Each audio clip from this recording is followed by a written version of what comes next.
Alrighty, folks, it is that time of the year where lots of us kind of do a look back, a review of the past year, what happened in 2025. We're going to talk about the highs and lows, but most importantly, what were some of the lessons that we learned? And yes, we are still learning, even though we both have 20 plus years in the game. You're always learning in this business. Beth, what were some lessons you took from 2025? Yeah, so 2025 was an interesting year. We were kind of hoping like survive to 25 and like everything would be fine once we got this far. And so one of my main takeaways is stop trying to predict the future or wait for the market to change, because we don't know. Nobody knows. And hanging around waiting for something to happen that may or may not happen could be a very long wait. This market has been this way since mid 2022. Yeah. And here we are 3.5 years in. And so waiting or hoping for that to change is a waste of time, I think. That's probably my biggest takeaway of 2025 is stop trying to wait for some future date. Yeah, when I think about 2025 and I think about all the real estate agents and mortgage brokers that I've talked with over the years, this was the year that a lot of people gave up. Right? They stuck it around, to your point, for the first hard year, the second hard year. And, I think it's going to be proven correct that the bottom in transaction occurred in August of 2025. Now, we're not going to have a V-shaped recovery or anything, but I think it's fair to say that in most of the country, the winter months have been better than expected. Purchase applications are the high of the year, which is crazy for November. And, and that goes back to spring being just a dud. The spring was weak across the country. Yeah. And, I think this is what bottoming feels like. And again, if you think about the real estate and the mortgage business, I think there's a very good chance that transactions are up 7% for real estate agents. And I think for mortgage, all right, because you also have the refi business, your businesses could be up 20%. Now, those numbers probably don't sound that good, but if you realize that 60% of your competition left, so now the pie's bigger and you have 60% less pieces. So, people that have survived this far should be smiling and going, okay, it's going to get better from here. At least that's what I hope happens for me. Yeah, I agree. And that also leads into my takeaway for agents, which also goes for mortgage brokers too, I'm sure. But pivot your business plan if you haven't already, and market yourself as the agent or mortgage broker who can deliver in any market. Like sellers, borrowers, people, they're looking at who's doing business in this market. Especially for my own business, if a seller needs to sell and they know the market's been kind of iffy, I mean, not what it was for sure, they're going to be wanting to see who is actually selling houses in this market and who's getting it done, who's still out there doing the work as the agent selling the houses. And so if you can position yourself as that person, then you'll do great no matter what the market does, whether it's down or up. And like you're saying, if people are phasing out of the business, then those that are there that are doing quality work are going to fill in that gap and take over that business and do better than ever. So like myself and my team, we had a great year this year. So you were up 45%. Yeah, we're doing awesome. But part of it is because we're still here. We're a lot left. A bunch retired and left. And others just kind of fizzled, and so, or pulled back on their marketing, stopped spending money on marketing. We're still doing it, but we're just being very selective about how we do it and the messaging that we put out there. And it's been working really well. Yeah, that's awesome. The other thing I think about when I think about 2025 is, and this probably goes for 2026, and I'll even throw investors, right, my camp in the world, is it's the year of the operator, right? I think we've had ever since 2020, it's been, I don't necessarily want to call it a fake economy, but a lot of things were easier than they usually were. And I think a lot of people got used to that.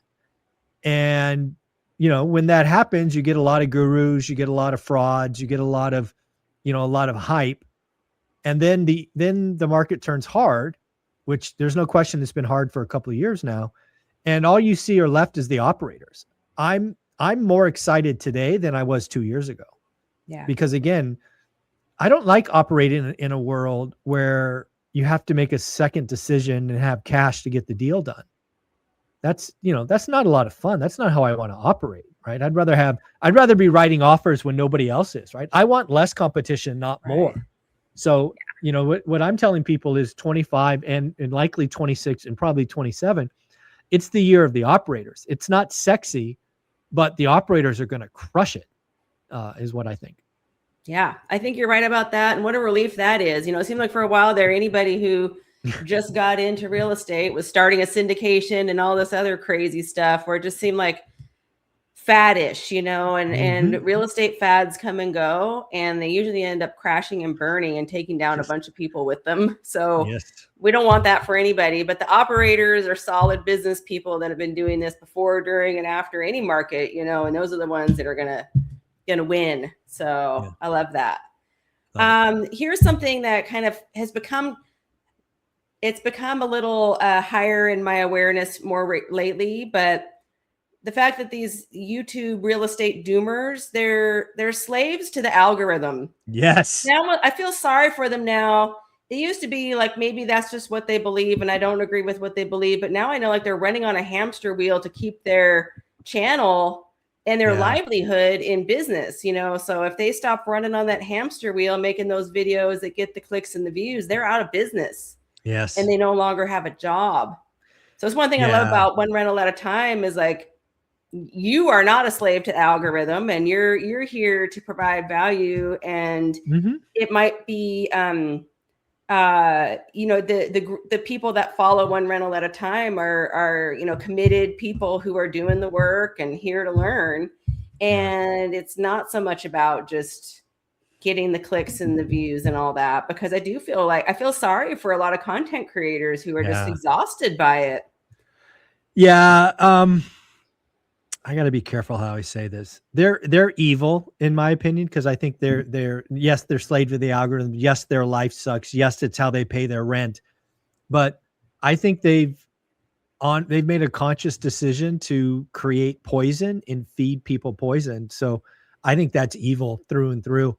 And it's true because 2 years ago they said -5%. Then they went -9%. Then they said 50%, which wasn't really 50%. It's 38%. And it's just like, what's it going to be next year? 75%? I mean, when does this shtick, when do you admit it's just a shtick and you don't know what the heck you're talking about? And it's pretty sad to think about. But I don't think they'll keep riding that as long as they possibly can, as long as it pays. I hope they're saving their money, because at some point the algorithm can just flip on you and you're not getting the views anymore. Who knows? Yeah. But the human condition is an interesting thing, but it's if we stopped watching, they'd stop creating. That's for sure. So again, stop watching, stop consuming poison. It's just crazy. Stop. I know. I heard in the Daily Financial News about, click on some other things that you like, with puppies and rainbows or whatever it is that you want to see, happy, good things, positive things. And that's what you will get. Like, don't go down that rabbit hole. And I don't get that stuff in my feed, I just hear about it, because I blocked those guys. So the other thing I think about 2025 for me is, again, back to the year of the operator. And it's fun to watch people execute right now. Right. I've gotten 60% of my deals over 20 years between Halloween and New Year's Day. And it's because I write disrespectful offers and I follow up. And a lot of people are doing that. I'm hearing from more and more people every day about, hey, I got one. I was on the phone with somebody earlier today. They had a property that was listed at $299. They got it for like $175 because they can close quickly. I mean, that's that's awesome. That's almost 50% off. And it's fun.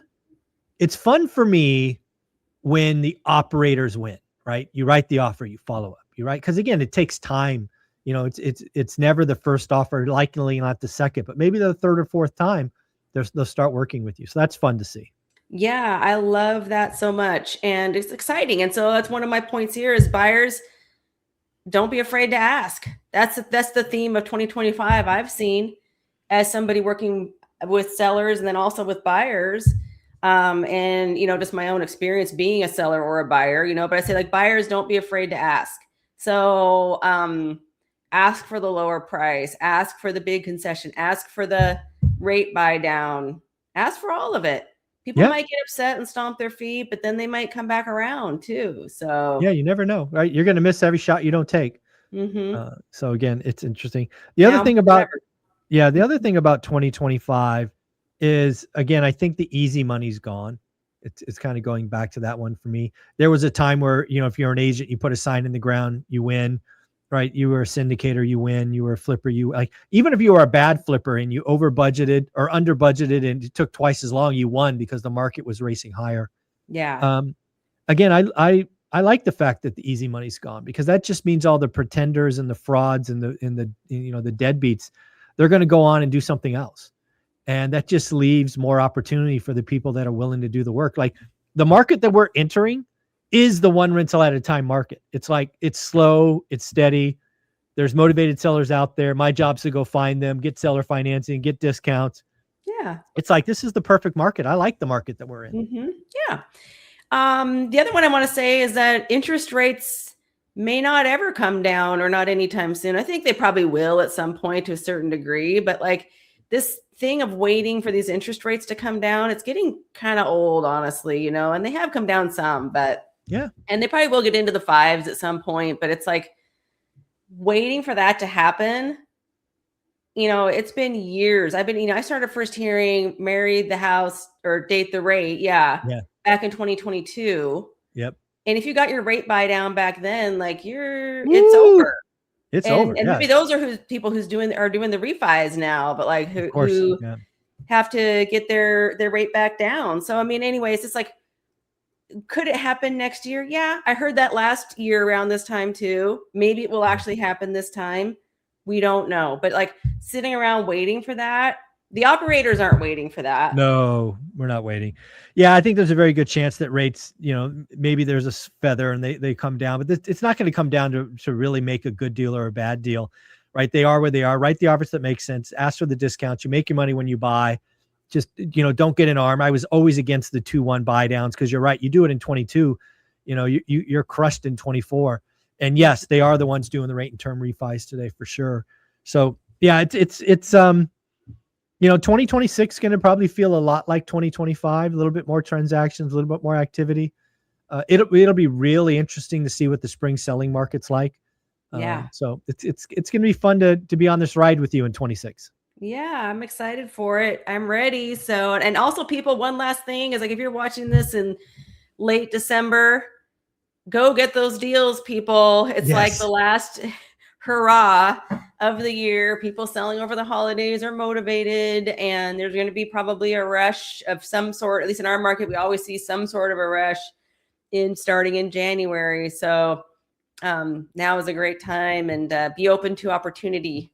That's for 2025 or any year. You know, just you got to be, if you know your market and your buy box, you'll see those opportunities pop up, and especially now when everyone else is doing other things.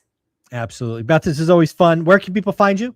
Yeah, Beth Traverso Group up there on the screen, or you can Google my name and find me all over. And I do pop into the school group too and chime in, so people can find me on there also if they want to. Awesome. Thank you so much. Have a great week. Thank you. Bye. Bye.